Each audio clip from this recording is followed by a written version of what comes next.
But now with Trump, he's going to force everybody to go to work. And I don't think people realize that how devastating it is to trade your time for money when you could have just had money handed to you from the very beginning. Hey guys, it's Angela. Welcome back to my channel. In this video, we're going to be discussing how colleges are treating their students like children after the election and providing them self-care zones, crayons for coloring, and literally treating them like toddlers. Now, this might be an unpopular opinion, but I believe that all adults are basically grown-up children. And when we find tendencies in people where they're acting like children, there's a big chance that their parents or somebody didn't give them certain recognition or help in that specific area while growing up. And all of this just makes me question what exactly happened to Gen Zers that they are so unable to cope with the results of the election. So much so that Missouri State University is posting on their Facebook, in anticipation of the upcoming week, which might be stressful for students, the counseling center will be offering the following: partnering with Majors Health and Wellness to provide a self-care, no phone zone space. On the 5th through 6th, students will be offered self-care activities such as calm jars, coloring pages, and sensory fidgets. Counseling center support groups for stress at these times. These are weekly groups and no pre-registration is required. Offering college students coloring pages and calm jars and sensory fidgets is an all-time low.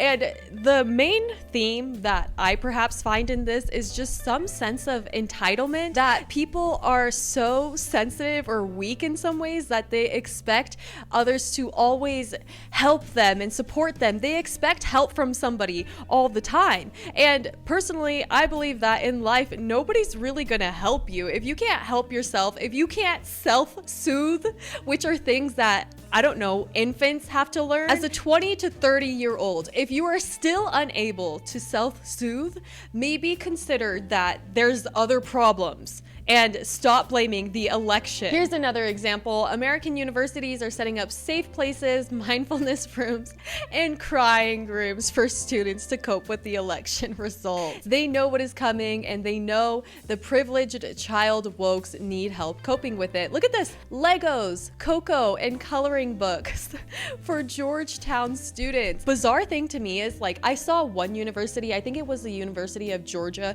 where they took to the streets running, and thousands of them were screaming in support of Donald Trump. But then we have other universities like Stanford, Harvard, the most prestigious universities, all voted for Kamala and are needing stuff like this. Okay, so here's a good one. This is the University of Colorado, just a few miles away from me. It really comforts me to know that a few miles away from me, there are grown adults, the future of our country, in a peace space, that they're engaging in self-care, relaxing music, coloring, crafting, and other giveaways. This is so ridiculous. And it's the same type of people that voted for Kamala because they want free stuff. And so this is like their little last celebration, their last moment to have something given to them for free. Post-election processing spaces with Rise. Feeling overwhelmed, relieved, or just need a space to process? Join us at the Rise Center. Whether you want to reflect quietly, engage in meaningful conversations, or simply sit with your thoughts, these sessions are here for you. Gathering space, wind down, paint and process. And I'm not saying that coloring isn't a great technique to relax your mind. I think that it is. Listening to relaxing music, that's all great, but to actually set up a room for people to do this specifically for the election, it's so ridiculous. We're supposed to be the land of the brave, right? And yet people cannot stop crying over this election and making it seem like the election is to blame for all of their life problems, including their wife cheating on them. Watch this. I don't think there's a very bright future for our children. And I think about the dark cloud that hangs over this city. And I moved here from Portland, Oregon. I caught my wife having an affair, and it turned my life upside down. And I moved here to be an educator. And Everybody's faces, they're like, this is so awkward.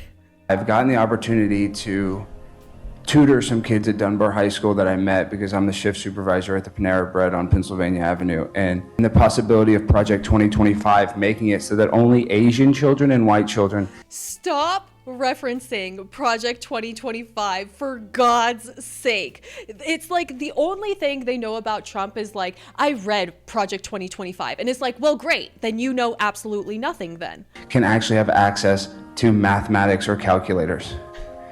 We have a system that is racist towards not just African Americans, but Latinos, Venezuelans, that they're saying are eating cats and dogs. How's a kid supposed to go to class, Mr. Mendelson, if they think that their peers' parents are eating cats and eating dogs?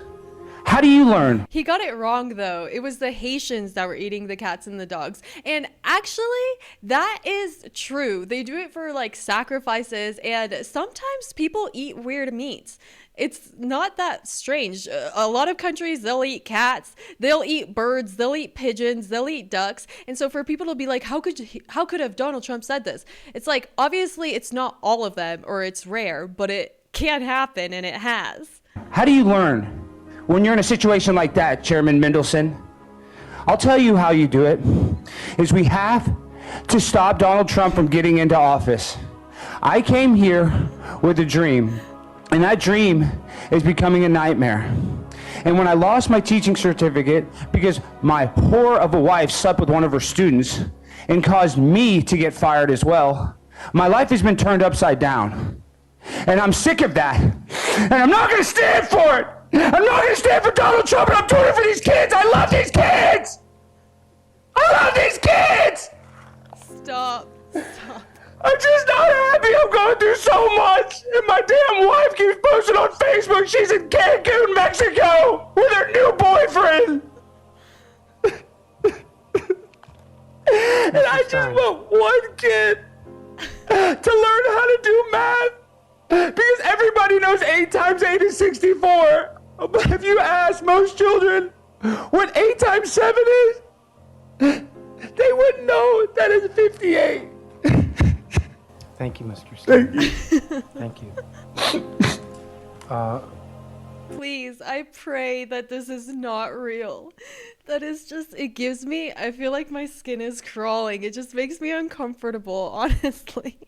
But I think that this was the best representation of woke meltdowns from the election right now. It's like they feel like they're going through so much, and they want special support from the government, and they want special acceptance, they want special treatment. And now that people have freedom of speech and we're not censored, and it's not like all that we're going to see in media is just acceptance to all of this ridiculous stuff, they're freaking out. They just they cannot handle it. Check this out. Stress less. What university is this? University of Washington. What are you guys doing? Stress less during election season. Weekly Let's Talk. You guys need to do it weekly now? How long is this going to go on for the next 4 years? Pause for pause. November 6th. Visit the petting zoo outside. That is just ridiculous. They have a craft station and a gratitude wall. Like, these are fundamentally okay things. Like, it's okay to have a dog and feels calm and relaxed when you talk to your dog, like a therapy dog. That's fine. You can do crafts to get your mind off things. Those are good things in a gratitude wall. But the fact that they're doing it specifically for adults because of the election. This fucking sucks. This is not going to be a battle cry. This is not going to be a rah rah rah video. I want to acknowledge what happened last night and what this means for the future of our country. Fucking sucks. I don't want to come on here and tell you everything's going to be okay and tomorrow we fight or anything. Because it's not, and everything is ruined. It's so dramatic, so pessimistic. Inspirational like that, because now this team, I'm telling you right now, we're all sad, anxious, scared. We're all feeling it. Today it's okay to grieve. It's okay to feel the feelings. It's okay to, and I'm not saying in tomorrow we fight, because even that feels very opportunistic. Like, this is a loss. This is a genuine loss of the idea of what our futures were going to look like, the idea of what we thought America was. It's okay to feel your feelings. And perhaps when you're ready, now this impact will be here. Why are these people acting like a communist government just got into rule? And we're not sure if our entire country is just going to be like Venezuela, where they were on the top and just collapsed into utter chaos. Help shine a light on the things that we need to. Because if you voted for him, thinking that the policies that he is going to enact and his administration is going to put into place now with a fully conservative House, Senate, and the Supreme Court, if you think that those things are not going to affect you, all I can say is we will be here when they finally do. Are you guys going to be there with coloring pages for me? And I know, believe me, sweetheart, we know that they will affect us, and it is going to be a positive effect. Because they will. If you're feeling scared, upset, angry, all of those emotions, just know that we are too. No matter what the next few weeks. What are you scared about, girl? You're in your bathrobe in a nice house. The economy is like on set to be the best it's ever been, and our country is safe, and you're scared? What?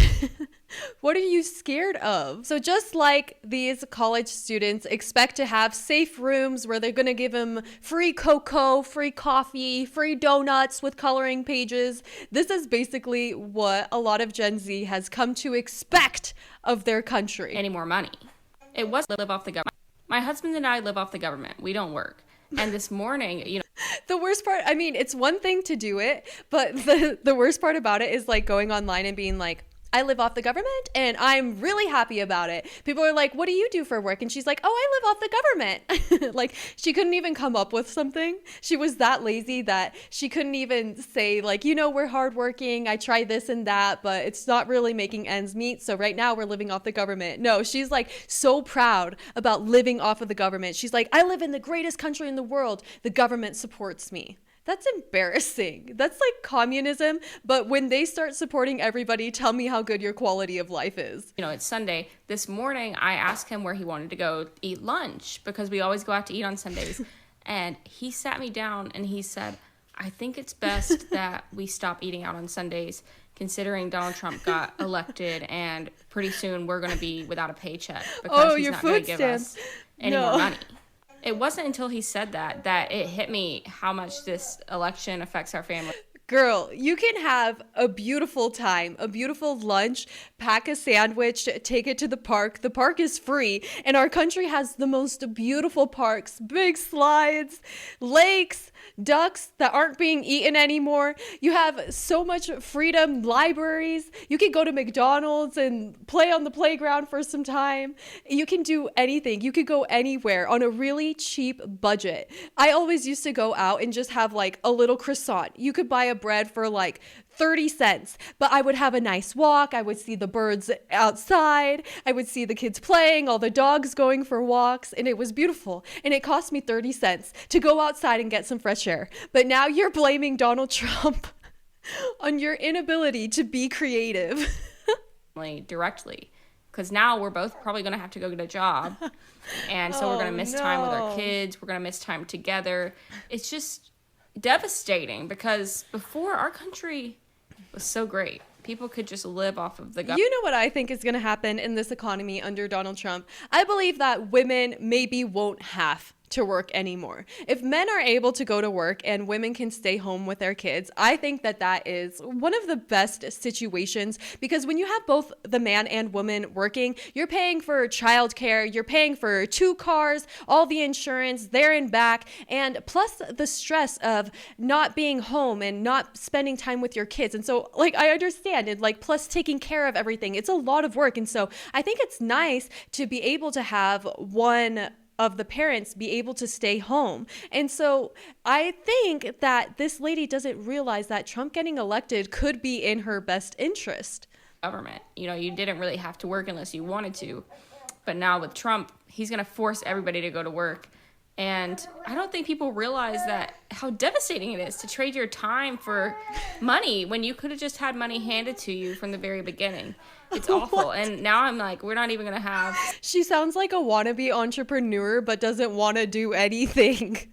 Sunday lunches out. That was so pathetic. I hate that. Oh, but probably not as much as I'm going to hate whatever this is.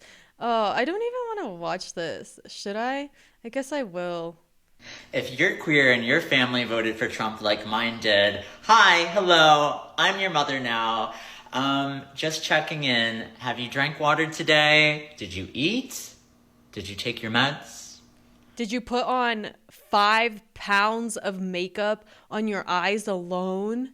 What on earth is this makeup? Like, this guy is the worst drag person I have ever seen. Like, there's some guys who, I don't know, like try to do the transition and stuff. And it's like, why on earth do they do their makeup better than me, dress more feminine than me, make their hair look so perfect and everything? But this is not one of those cases. This guy has failed in every sense of the word, because not only did he do something so disturbing, but he did it in the worst way possible. Did you breathe? Are you breathing? You gotta breathe in your belly, babe.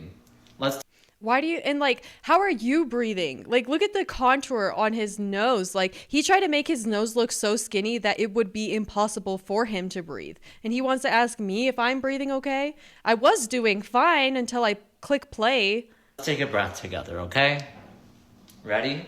Inhale through the nose. Hold.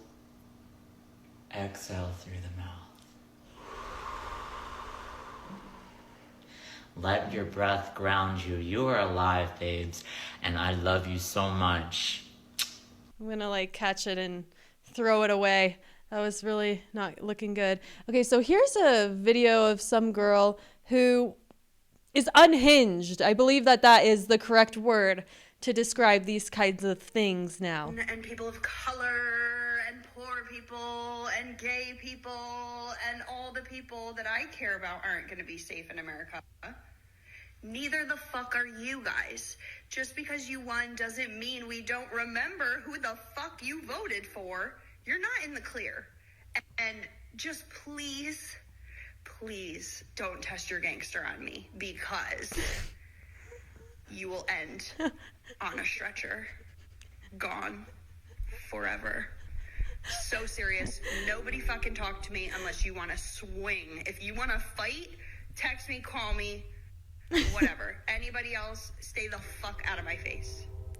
This used to be me in like middle school, like thinking that you're so cool and like so gangster, and it's just so ridiculous. Like, what I find insane is that even American rappers fake gang affiliation, and they fake being so hardcore. And first of all, why would you want to be affiliated to that? That's like the worst quality of life possible. Even if you were able to make some money from it, you are not going to be sleeping calm at night. But then you get people who are influenced by them, who go out and try to talk like they're gangsters, like, don't run up on me. Why are you talking like that? Why are you pretending to be a gangster when you grew up in an upper middle class family? You know, you would think after like 20, 30 years of life, you'd realize that you're just being played by the media. You're being influenced by all these songs, trying to like act like a gangster and stuff. But at the end of the day, you're going to find out that you're doing damage to yourself and literally nobody else, because nobody's afraid of you. You're not cool. It's getting you nowhere. And it just shows that you have an attention deficit that you're trying to make up for in your life by trying to act all cool, basically. Please make sure that you guys are subscribed to my channel, and go ahead and grab some coloring pages, get some printout pages from online of Donald Trump, and celebrate, hang them up on the wall, put them on your fridge. Thanks for watching this video. I'll see you next time. Bye.